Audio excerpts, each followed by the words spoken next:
하루 종일 유익한 강의를 해주었기 때문에 토리님도 소개 못 받았죠. 네. 오자마자 갑자기 수업이 시작돼가지고 실무 경험을 꽤 했어요. 연차가 4년차? 그쵸. 뭐 영화도 하고. 네, 드라마랑 광고랑 뮤비도 다양한 경험을 했네. TVN 러브 스포일러 드라마 작업을 했었고 마녀2 작업도 했었고 독립상원 영화에서 개봉한 이우정 감독님의 최선의 삶이라는 장편 영화에도 이제 CG로 참여를 했었고 제일 최근에는 이제 왓챠에서 이제 도둑잡기라는 예능 종합 편집 크리에이티브 디렉터로 이제 들어가서 조금 일을 하고 다른 쪽에서 이제 모션 그래픽이랑 조금씩 또 일을 하고 있습니다.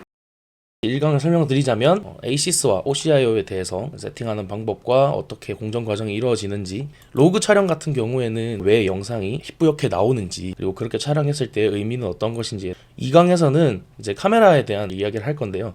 이제 카메라들이 종류도 굉장히 많고 이런 정보들에 대해서 이제 카메라 트래커라든지 합성을 하는 부분에 있어서 조금 더 도움이 되지 않을까. 3강에서는 현장에서 쓰면서 노하우라든지 혹은 누크의 구동 원리를 베이스로 해서 기지모를 한번 만들어보는, 그리고 내 기지모로 누크에서 파이썬 등록하는 과정까지 머지노드가 과연 이제 어떻게 오퍼레이션이 구동이 되는지에 대해서 알아보도록 하겠습니다. 1강은 이제 컬러를 다루는 법에 있어서 설명을 드릴 겁니다. ASYS는 굉장히 익숙한 상패가 하나 있죠. 아카데미에서 만든 컬러 인코딩 시스템입니다. 정확하게는 색 공간이 아니라 컬러 인코딩 시스템이라고 얘기하는 게 맞습니다. 보시면은 이렇게 반원 모양을 그리고 있는 공간이 있는데, 이것 같은 경우에는 인간이 눈으로 볼 수 있는 그 가시 영역에서 볼 수 있는 색들을 표현해 놓은 그래프입니다. 이제 모니터에서도 저희가 보는 컬러들을 똑같이 표현을 해야 되는데, 레드사에서 나온 카메라라든지 아리사에서 나온 카메라라든지 혹은 제가 보고 있는 모니터 혹은 여러분들이 보고 있는 모니터에서 서로 다른 색깔을 구현하게 되면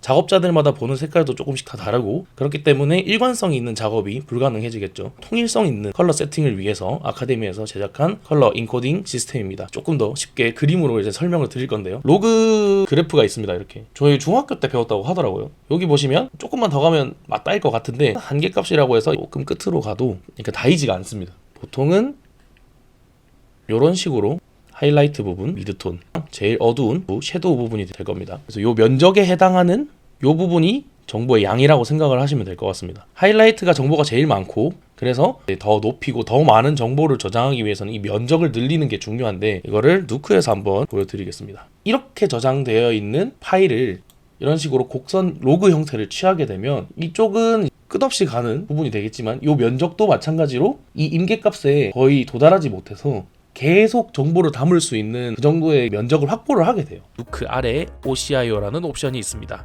ASYS는 여기서 버전별로 확인하실 수 있는데요. 프로젝트별로 어떤 ASYS를 쓰는지 확인 후에 해당 버전에 맞는 ASYS를 사용하시면 됩니다.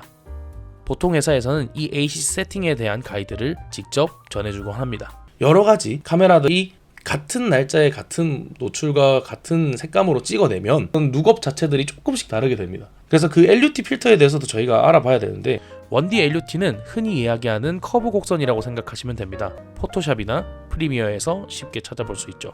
3D LUT는 이런 식으로 각 색들이 X, Y, Z 축을 담당하고 그 안에서 정육면체의 부피만큼 색을 짜는 형식입니다.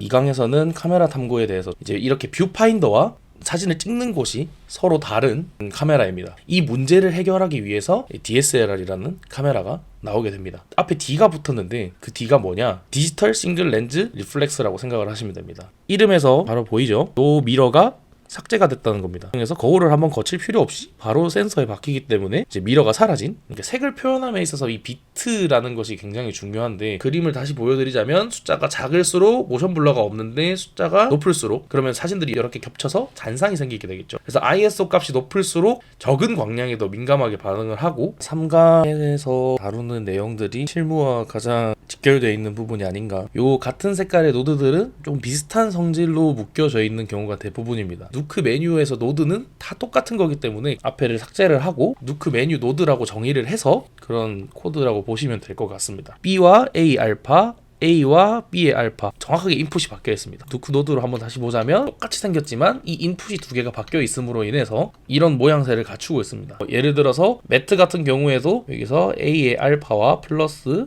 B 1 마이너스 알파인데 여기가 1이 돼버리니까요. 여기가 제로가 되고 B가 없어지고 그냥 A로 나오게 됩니다. 그럼 이 매트는 사실상 카피랑 똑같은 개념이 되겠죠. 지금 거의 4-5시간 관해서 이렇게 했는데요.